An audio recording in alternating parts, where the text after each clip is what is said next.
diferenciales, las definiciones históricas de SIRA, imágenes para el diagnóstico, una breve explicación de las guías de manejo y finalmente vamos a hablar un poco de SIRA en COVID-19. También les pido por favor que estén muy atentos porque vamos a hacer ciertas preguntas para que saber pues, que estén conectados. Por favor, silencien los micrófonos, que siento que se escucha duplicada mi voz. Muy bien.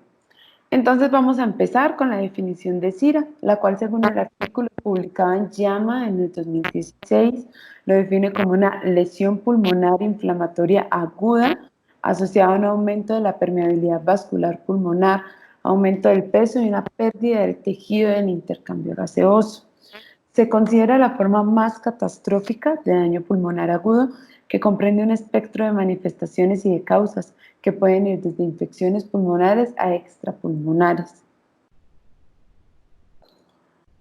En cuanto a la epidemiología, entonces tenemos que el estudio más grande realizado hasta el momento es el LONGSAFE, publicado en el JAMA en 2016, que involucró 29.144 pacientes en 459 UCIs de 50 países. Se encontró que 3.022 pacientes cumplían para criterios de SIRA, según la definición de Berlín de 2012, y de estos, 2.377 pacientes desarrollaron SIRA en las primeras 48 horas y fueron manejados con ventilación mecánica invasiva.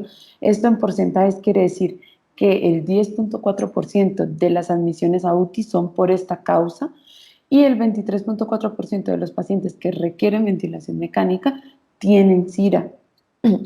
También se definió que solo el 60.2% de los pacientes con SIRA fueron reconocidos como tal y se clasificaron como leve el 30%, moderado 46%, el más común, y severo el 23.4%. ¿Ok?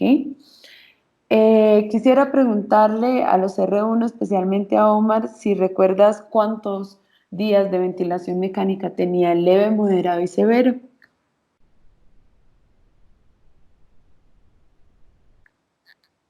Bueno.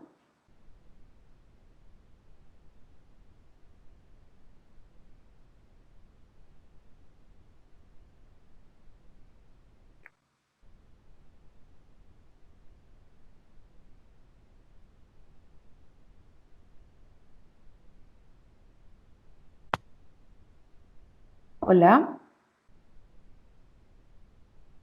Sí. Omar, te hice una pregunta. Durante la charla vamos a hacer diversas preguntas. Por favor, confirma si estás conectado o si se escucha bien, si está bien tu conexión, por favor.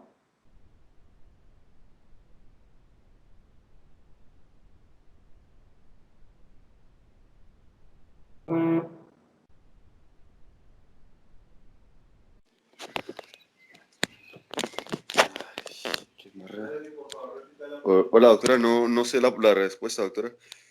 Ok, vale. Entonces tenemos, por favor les pido que estén atentos porque voy a lanzar varias preguntas. Entonces, tenemos que dentro de los días de ventilación mecánica para un SIRA leve son 7 días, para SIRA moderado son 14 y para SIRA severo son hasta 21 días, ¿ok? En cuanto a la etiología del SIRA, tenemos que existen etiologías primarias o SIRA primario como tal y SIRA secundario. Dentro del SIRA primario, o sea, el que se debe a causas pulmonares, tenemos neumonía como la principal causa, broncoaspiración y contusión pulmonar. En cuanto a SIRA secundario, tenemos sepsis, pancreatitis, gran quemado o cirugía mayor y cirugía cardíaca. Dentro de las causas principalmente de cirugía cardíaca o cirugía mayor se encuentra aquellas cirugías que tienen un gran recambio de líquidos o que requieren transfusiones sanguíneas, las cuales tienen un alto riesgo de desarrollar un TRALI posteriormente. ¿Ok? Como se mencionó anteriormente, el SIRA es un síndrome, no una enfermedad como tal, entonces comprende manifestaciones clínicas que pudieran pertenecer a estas diversas etiologías. Ahora bien, ¿cuáles son las etiologías más frecuentes y cuáles se asocian a mayor mortalidad? Para responder a esta pregunta, tenemos este artículo del 2013 que se realizó en Medio Oriente, es prospectivo, observacional de cohortes, donde se incluyeron todos los pacientes admitidos a UTI de marzo a agosto del 2011 con diagnóstico de SIRA, con un total de 46 pacientes. Se concluyó entonces que la etiología más relacionada con el desarrollo de SIRA, como podemos ver acá, es la neumonía en el 43.4% de los casos. Y luego tendríamos la sepsis con un 26% y trauma en un 10%. En cuanto a la mortalidad, vemos que es mayor en causas pulmonares que en extrapulmonares, aunque según otros artículos también encontré que había como una relación más hacia la mortalidad en cuanto a las extrapulmonares. En otras palabras, según este estudio, es más letal el SIRA primario que el SIRA secundario.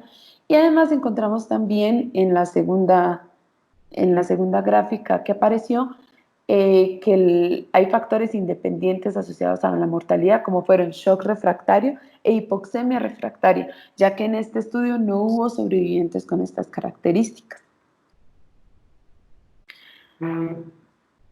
Entonces, nuevamente, el SIRA es un síndrome y como tal también tiene unos diagnósticos diferenciales que pudieran imitar las características de este síndrome. Dentro de ellos, entonces, tendríamos dentro de los grandes imitadores y probablemente el primer diagnóstico diferencial que nosotros debemos hacer es con falla cardíaca congestiva. Posteriormente también con enfermedad pulmonar intersticial, enfermedades del tejido conectivo, enfermedades pulmonares inducidas por medicamentos, cáncer, tuberculosis. Estas causas son importantes descartarlas dentro del diagnóstico de SIRA porque nos permiten dar un tratamiento específico a esas causas que no necesariamente es la ventilación mecánica aislada como va a ser en el caso de SIRA. Y dentro de los factores de riesgo, pues es prácticamente las mismas causas que nosotros teníamos, o sea, todas aquellas entidades que en el caso de que un paciente los presente aumentan el riesgo de que efectivamente se trate de SIRA, que son neumonía de cualquier etiología, aspiración gástrica, contusión pulmonar o ahogamiento. Dicho lo anterior, entonces empezaremos una línea del tiempo desde el primer reporte de caso de SIRA para comentar los cambios que ha tenido la definición y los criterios diagnósticos de este síndrome. Vamos a empezar entonces. El primer reporte de caso fue realizado en el año 1967 por David Ausbau. Se evaluaron 12 pacientes que presentaron taquipnea, hipoxemia y disminución de la compliance de inicio agudo. Ahora bien, pues para entender esta clase básicamente necesitamos saber qué es la compliance o cómo se define la compliance. Entonces, Andrés, por favor, ¿pudieras ayudarnos con esta definición?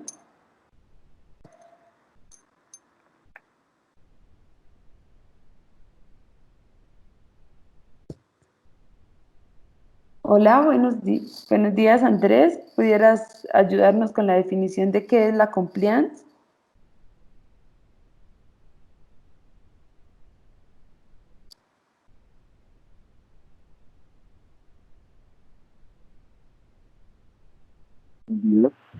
Sí, buenos días.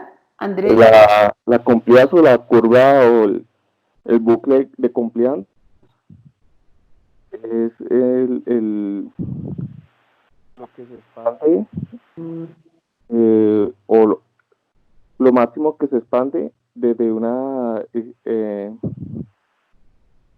desde la expiración hasta a la inspiración en una curva de volumen-tiempo. Ok, ¿y recuerdas cuál es la fórmula? No me acuerdo. Ok, bueno, entonces tenemos que la compliance es un concepto que define la capacidad del pulmón de formarse ante un cambio de volumen, ¿ok? La fórmula sería delta de volumen sobre delta de presión y tenemos que en ventilación mecánica hay dos tipos de compliance, serían compliance estática y compliance dinámica. Cada una tiene una fórmula diferente, pero nos ayuda a medir precisamente esa capacidad del pulmón de deformarse o si nos encontramos ante un pulmón rígido. Entonces, siguiendo con esta línea del tiempo, tenemos entonces los 12 casos del doctor Ausbach, que los publicó en el año 1967, y entonces ellos presentaron taquipnea, hipoxemia y disminución de la compliance de inicio agudo, cianosis refractaria, requirieron oxigenoterapia y presentaron infiltrados alveolares difusos en la radiografía. En ese momento, Ausbach comentó que los datos clínicos eran similares a un síndrome de distrés respiratorio por atelectasias congestivas en niños. O sea, en otras palabras, que tenía grandes similitudes con la enfermedad de la membrana hialina y que también tenía componentes pues, similares a esta enfermedad que ya les comenté, por lo que se creyó inicialmente que había una relación con el agente surfactante. Dentro del estudio, el PIP y la ventilación mecánica invasiva fue eficaz en combatir atelectasias e hipoxemia. Posterior al reporte de casos, Murray en 1988 decidió proponer los primeros criterios diagnósticos de SIRA, teniendo en cuenta la radiografía de tórax, que en ese momento lo que se buscaba era la presencia de consolidaciones alveolares, PAFI, PIP y la disminución de la compliance. Además, de acuerdo a se propuso este puntaje del Lung Injury Score y de acuerdo al puntaje definía la severidad, ¿ok? Eso fue el primer acercamiento que tuvimos hacia una definición universal y a que se tuviera unificación de los criterios diagnósticos de esta enfermedad. Posteriormente, en el año 94, se formula o se reúne el Consenso Europeo Americano. De acuerdo a lo anterior, veíamos que la definición tenía varios problemas, entre ellos que no definía si era un inicio agudo o si era un inicio crónico, no definía tampoco qué otros diferenciales podíamos tener. Entonces, el Consenso Europeo Americano quiso crear una definición más universal y un poco más acertada a los retos de ese momento. Ellos comentan dos entidades separadas, la lesión pulmonar aguda, el cual era una versión menos severa, y el SIRA, lo cual implicaba un mayor daño pulmonar que la lesión pulmonar aguda o ALI. Definieron entonces que para cualquiera de las dos entidades debía tenerse un inicio agudo, pero nunca especificaron el tiempo de instauración. Inicio agudo para mí puede ser 7 días, para otra persona puede ser 14. Ellos no definieron un tiempo exacto de temporalidad. Definieron también la disminución de la PAFI sin importar el nivel de PIP y las imágenes diagnósticas y la presión en cuña de la arteria pulmonar, la cual debía ser menor a 18 y que por ende excluía la posibilidad de que los infiltrados fueran de origen cardiogénico. Igualmente, este año se decide cambiar la nomenclatura a síndrome de distrés respiratorio del adulto a síndrome de distrés respiratorio agudo, ya que esta enfermedad no se limitaba únicamente a los adultos, sino que también había reportes en niños. De hecho, justo en el reporte anterior de Ausbach, había uno de los casos en un niño de 11 años. Entonces, por eso se decidió cambiar. Durante años posteriores se encontró que los criterios diagnósticos del Consenso Europeo tenían varios problemas. Uno, que no era claro en cuanto a la temporalidad. Dos, que la PAFI no tenía en cuenta el PIB y el PIB claramente evidencia o va a modificar la PAFI. No es lo mismo que una persona, que tengamos un paciente con un PIB de 12 y con una PAFI de 80, a que con ese mismo PIB de 12 el paciente tenga 153 o 150 de PAFI.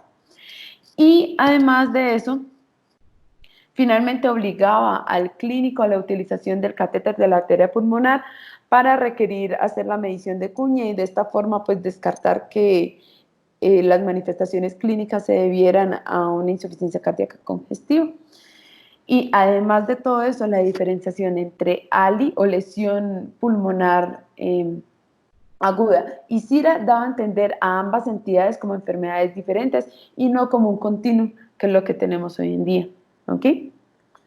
Entonces, para medir la sensibilidad y especificidad de esta definición, tenemos que confrontarlo con los hallazgos histopatológicos. Los hallazgos histopatológicos característicos del SIRA es el daño alveolar difuso, En este estudio, en el cual se compararon pacientes diagnosticados con SIRA según el criterio del Consenso Europeo Americano, y posteriormente los hallazgos histopatológicos como gol estándar, se encontró entonces que 376 pacientes habían tenido el diagnóstico de SIRA, pero únicamente 169 de esos pacientes murieron y solo 69 de estos que murieron en un estudio post-mortem participaron en el análisis. Solo 32 de estos pacientes encontró daño alveolar agudo, o sea que tendríamos solo un 50% de los casos. Neumonía sin daño alveolar difuso en el 16% de los pacientes y aspergilosis pulmonar en 8 pacientes, que fueron el 12.5%. ¿Esto qué significa? Que la definición de SIRA en ese momento, comparándolo con el gol estándar, tenía una sensibilidad del 50% y por ende no era muy útil. Después, en 2012, se realiza nuevamente un consenso, en este caso el consenso de Berlín, en respuesta a las críticas anteriores, y se modificó el tiempo de inicio a 1 semana. Se definió entonces que las imágenes en tórax debían ser opacidades, ya no consolidaciones, sino opacidades bilaterales que no fueran explicadas por una difusión pleural, un colapso pulmonar o los nódulos, y que el origen del edema debía ser no cardíaco, y finalmente elimina el concepto de daño pulmonar agudo y lo reemplaza como un SIRA leve. Ya entonces tenemos que el daño o la lesión pulmonar aguda que antes se creía, ahorita forma parte de SIRA leve y se entiende entonces el SIRA como parte de un continuum.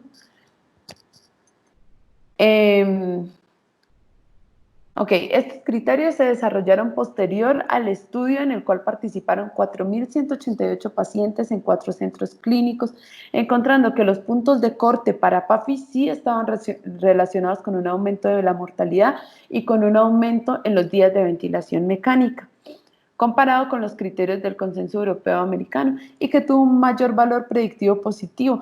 En ese estudio, del cual se derivaron estos criterios, tuvo un área bajo la curva de 0.57, que recordemos que 0.57 realmente no hace una prueba o no hace unos criterios de un rendimiento excelente, sino que tiene un rendimiento más o menos aceptable. Hubo otras variables de severidad que no fueron incluidas por no tener capacidad predictiva para mortalidad y fueron removidas del análisis, sin embargo, ellos lo mencionan. Omar, ¿nos puedes recordar cuáles eran los criterios de SIRA muy grave o estos criterios que finalmente no se tuvieron en cuenta para la definición, pero que sí empeoran el pronóstico del paciente?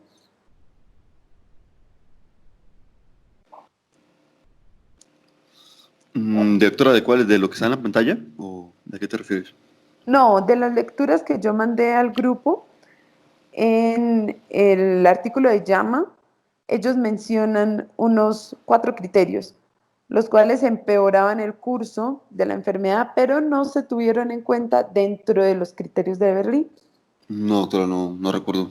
Pero que leí, Ok. no recuerdo. Entonces, esas variables auxiliares para definir un SIRA, como se puede, en algunos autores lo encontrarán como SIRA muy severo o como variables auxiliares de SIRA, fueron severidad radiológica, o sea, aquellos pacientes en donde se encontraran infiltrados bilaterales en 3 o los 4 cuadrantes, una compliance menor a 40, PIP mayor a 10 o un volumen minuto expiratorio corregido mayor a 10 litros minuto. Si el paciente, estas variables no se incluyeron dentro de la definición porque realmente no demostraron una mayor sensibilidad para detectar los pacientes que tenían o no SIRA. Sin embargo, sí se ha encontrado que empeoran el pronóstico del paciente. Entonces, en cuanto a la comparación con el estudio histopatológico, nuevamente se realizó un estudio entre 1991 y 2010, donde se incluyeron todos aquellos pacientes con diagnóstico de SIRA según criterios de Berlín, se reclasificaron, obviamente, y quienes fueron analizados con muestras histopatológicas al momento del deceso, si había presencia de daño alveolar difuso. De 712 autopsias, 356 tuvieron criterios para SIRA al momento de la muerte y la sensibilidad fue el 89% y especificidad del 63% para los criterios de Berlín. Además, encontró una buena correlación entre la disminución de la PAFI y la severidad del daño del tejido pulmonar. Bueno, posteriormente, en 2016, la doctora Elizabeth Rivielo publica una modificación a los criterios de Berlín basados en que la PAFI no estaba disponible en muchos países de bajos recursos y que podía reemplazarse con SAFI, que es la saturación de oxígeno dividido entre la FiO2. Este fue un estudio prospectivo observacional realizado en Kigali, Ruanda, donde inicialmente se tuvo un número global de 1.046 pacientes, pero solo 126 presentaron hipoxia y 88 de esos tuvieron una SAFI menor a 315. 42 resultaron tener SIRA, de acuerdo a la modificación de los criterios de Kigali. Y ellos mencionaban que ninguno de los pacientes identificados con Kigali pudieran haber sido identificados por la definición de Berlín, lo cual demuestra que el SIRA aún está infradiagnosticado y que la definición es inadecuada en la mayoría de los escenarios. Entonces, la diferencia básicamente entre el Kigali y los criterios de Berlín fue la definición de la PAFI o de la SAFI. Recordemos que dentro de los criterios de Berlín, y voy a devolverme tantito hacia la diapositiva, nos exigen que el paciente tenga un PIB mayor a 5, o sea, que esté bajo ventilación mecánica. Cuando nosotros tenemos el SAFI, como no requiere que el paciente esté bajo ventilación mecánica, nosotros pudiéramos tener una mayor facilidad para realizar estas correlaciones. Tenemos entonces que ellos definieron que la SAFI de 235 equivalía a una PAFI de 200 y que la SAFI de 315 equivalía a una PAFI de 300, con una sensibilidad del 85% y una especificidad del 91%. En cuanto a la PAFI, entonces recordemos este apartado de los criterios de Berlín que realmente ha sido muy criticado, y es que ellos dicen que si la altitud es mayor a 1000 metros, debe aplicarse un factor de corrección a la PAFI. De esta forma, el factor de corrección sería la presión arterial de oxígeno sobre la FiO2 por la presión barométrica del lugar donde nosotros estamos sobre 760. Recordemos entonces que la altura de la Ciudad de México es de 2.238 metros sobre el nivel del mar y eso equivaldría a 585 milímetros de mercurio. Sería 583 sobre 760 por la PAFI. Y tendríamos entonces que la equivalencia para una PAFI de 100 sería 76, para una PAFI de 200, 153 y para una PAFI de 300, 230. Sin embargo, esta corrección pudiera no ser útil para definir a aquellos pacientes por criterios de Berlín, porque recordemos que los criterios de Berlín nos exigen que el paciente esté bajo ventilación mecánica, porque nos exigen un PIB mínimo, y cuando nosotros tenemos un paciente bajo ventilación mecánica, la presión barométrica no nos va a afectar la presión arterial de oxígeno, porque finalmente la FiO2 que le estoy programando en el ventilador es a la que le está dando por medio de ventilación positiva. No hay ninguna diferencia en cuanto a la altura. Por el contrario, si nosotros decidimos aplicar los criterios de Kigali, sí podríamos aplicar este factor de conversión, porque los criterios de Kigali pueden ser bajo ventilación espontánea, y ahí entonces sí tendríamos una diferencia en cuanto a la altura, porque aquellas personas que están por una altura mayor sobre el nivel del mar, pensemos en algo muy extremo, las personas que se encuentran en La Paz a 3.000 metros de altura van a tener una PAFI incluso basal disminuida, y no podemos compararlos con aquellos que van a estar al nivel del mar. Muy bien, las imágenes en SIRA son otro de los criterios diagnósticos postulados en el consenso de Berlín. Tenemos entonces que la radiografía de tórax, aunque es muy sensible, es poco específica, y sin embargo los hallazgos característicos son opacidades bilaterales, difusas, parchadas, pueden ser heterogéneas u homogéneas, normalmente son heterogéneas. en 3 cuadrantes o más y que no son explicadas por derrame pleural, atelectasias o nódulos. Aquí en las imágenes vemos el patrón característico de un paciente con SIRA al día del ingreso, que es la imagen A, y a los 7 días de tratamiento, que es la imagen B.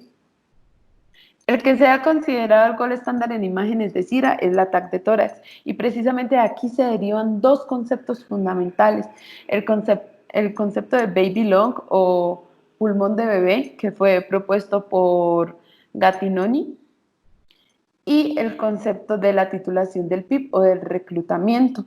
Entonces, Omar o Andrés, ¿recuerdan cuál es el concepto de baby lung?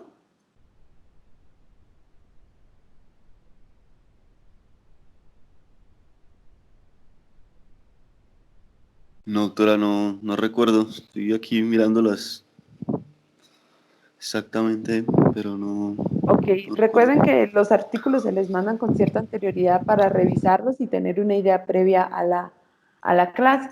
Entonces tenemos que el concepto de baby lung se trata de aquella imagen de tejido potencialmente reclutable que pudiera participar en el intercambio gaseoso y que aún no ha sido ocupado por líquido producto de la respuesta inflamatoria. Entonces está señalado en rojo el tejido que se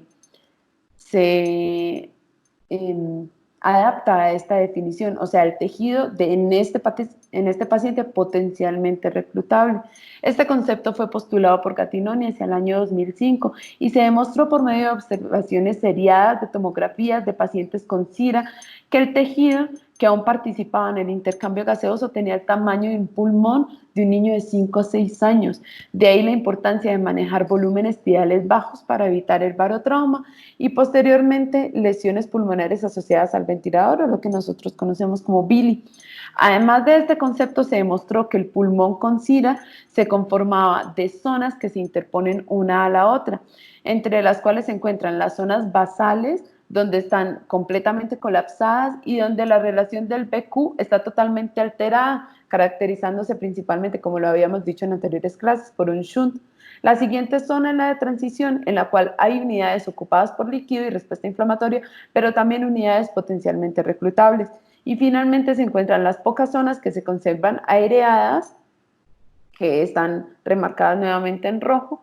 Y de esto también se puede deducir la utilidad del prono, que es una maniobra fisiológica en la cual nosotros intentamos mejorar esa oxigenación hacia las zonas que están colapsadas o llenas de aire para poder disminuir el shunt que presentan estos pacientes. Y también las maniobras de titulación del PIP para mejorar la oxigenación. Este sería las unidades de Hounsfield que tiene cada tejido. Más o menos encontramos que van de menos 1000 a más 1000. De menos 1000 tenemos el aire y hacia más 1000 encontramos el hueso cortical y cercano al 0 encontramos la densidad del agua. De menos 100 tendríamos la densidad grasa y más 100 tendríamos una densidad que es más cercana como al hueso cortical, pero dentro de este rango tendríamos la materia gris entre más o menos más 20, más 40 sería más 20 la materia blanca, más 40 la materia gris y más 60 la sangre coagulada. Esto es importante porque nosotros podemos tener una tomografía en la cual vemos infiltrados alveolares, sí, pero dependiendo de la densidad o de las unidades de Hounsfield que tenga ese infiltrado, podemos deducir si se trata de sangre o si se trata efectivamente de agua o de respuesta inflamatoria o de neumonía, ¿no? En cuanto al ultrasonido pulmonar, actualmente este método ha entrado en auge por sus notables ventajas respecto a otros métodos, como son la facilidad de realizarse a la cabecera del paciente y ser superior a la auscultación y a la radiografía comparado con el TAC como gol estándar, además de evitar el traslado del paciente. Sin embargo, a pesar de que esta técnica se ha empezado a utilizar en muchas UTIs alrededor del mundo, el gol estándar sigue siendo la tomografía de tórax. En cuanto a los hallazgos clásicos, podemos encontrar el llamado síndrome intersticial, o sea, el patrón parchado, líneas B no homogéneas, disminución del sliding pleural, áreas de consolidación. En la imagen A podemos observar un pulmón normal con una línea B hiperecoica. Si nosotros tenemos un pulmón con una sola línea B, no es suficiente para caracterizarlo como un patrón B, o sea, teóricamente no es patológico. En el recuadro B podemos ver 5 líneas B, son aquellas líneas que salen de la pleura y atraviesan toda nuestra ventana pulmonar. En este caso sí podríamos clasificarlo como un patrón B, porque tenemos más de 3 líneas, el cual no es específico de SIRA, sino que se puede presentar en otras enfermedades como en el edema pulmonar, en la neumonía, en contusiones o en embolismo pulmonar. De acuerdo a su distribución en los cuadrantes examinados, podemos realizar el diagnóstico diferencial. Por ejemplo, es raro que una neumonía afecte todos los cuadrantes. Es tanto que si vemos un patrón B restringido a una de las ventanas examinadas, probablemente podamos clasificarlo más como un patrón infeccioso, o sea, como una neumonía, a un SIRA, ya que el SIRA y el edema pulmonar afectan todos los cuadrantes. Igualmente, la heterogeneidad de la distribución de las líneas B nos indica más hacia un SIRA que hacia un edema pulmonar. Y en la región C vemos una consolidación, una pequeña consolidación a nivel de la cercano a la pleura, y en la D podemos ver una consolidación posterior.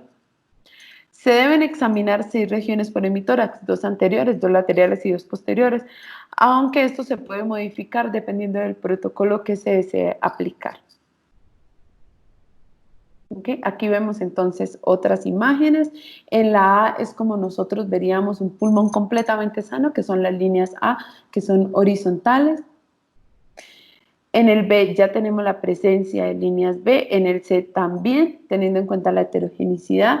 En el D tenemos consolidaciones y en el E también tenemos consolidaciones, pero esas son posteriores. En cuanto a las guías de manejo, no me voy a detener a revisar el tratamiento específico porque vamos a tener otra clase dedicada únicamente al tratamiento de SIRA, sino vamos a notar las diferencias de las guías disponibles al manejo. Decidí sacar estas 3 guías principales. Por un lado tenemos las guías de la Sociedad de Medicina Crítica, son de origen americano y fueron publicadas en 2017 bajo la estrategia GRADE. Sin embargo, las recomendaciones realizadas fueron básicamente para el manejo de la ventilación mecánica, sin abarcar otros tópicos como es el uso de esteroides, las indicaciones de bloqueo neuromuscular y ECMO. Por el contrario, tanto las guías británicas publicadas en 2019 y las europeas publicadas por el grupo francés de Papazian et al. Siguen la misma estrategia GRADE, pero sus recomendaciones abarcan otros tópicos más allá de la ventilación mecánica. Entonces, a grandes rasgos, las guías americanas recomiendan una ventilación mecánica con un volumen tidal calculado entre 4 a 8 mililitros de peso predicho y alcanzando una presión plató menor a 30. También recomiendan el prono en SIRA severo más de 12 horas al día y prefieren PIP alto en lugar de PIP bajo. Mencionan el uso de bloqueantes neuromusculares, pero no mencionan la duración ni una PAFI específica para iniciarlos.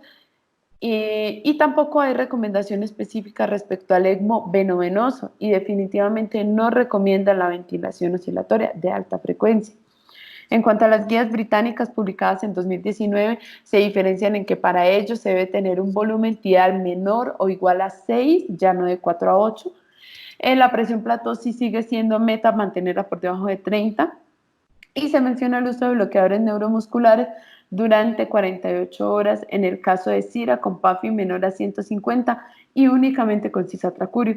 En cuanto al ECMO, sí recomienda en SIRA severo con acidosis por hipercapnia, pero la recomendación es débil a favor. Y finalmente hay una recomendación en contra respecto al uso de óxido nítrico como vasodilatador. El prono sí manifiestan que debe ser mayor a 12 horas por día en SIRA moderado a severo.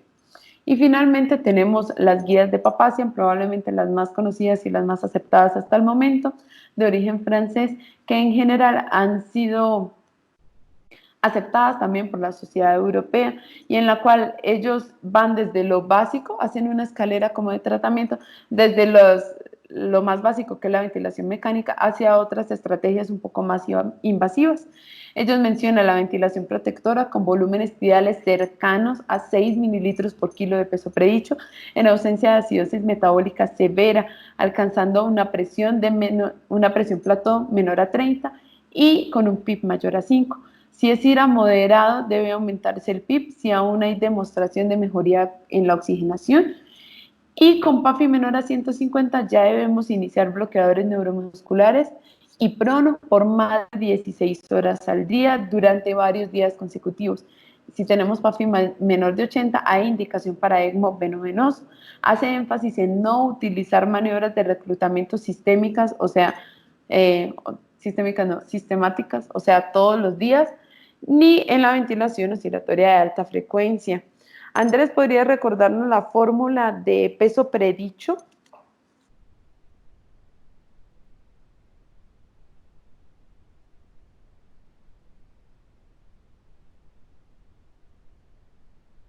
Hola, Andrés, por favor.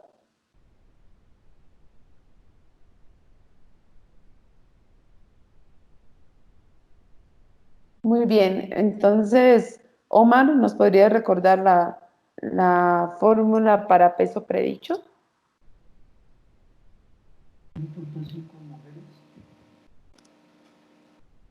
Peso predicho, Sí. la formulita que utilizamos es la estatura menos